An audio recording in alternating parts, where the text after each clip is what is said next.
محلہ کی مسجد میں جماعت ثانیہ۔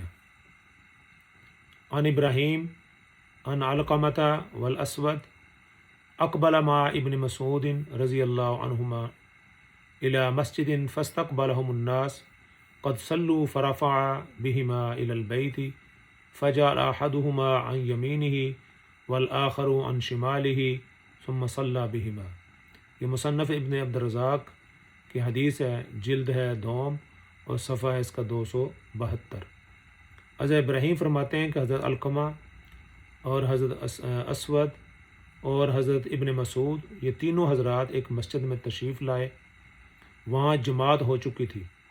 حضرت ابن مسعود ان دونوں کو گھر لے گئے، ایک کو اپنے دائیں طرف کھڑا کیا اور دوسرے کو اپنے بائیں طرف کھڑا کیا اور نماز پڑھائی۔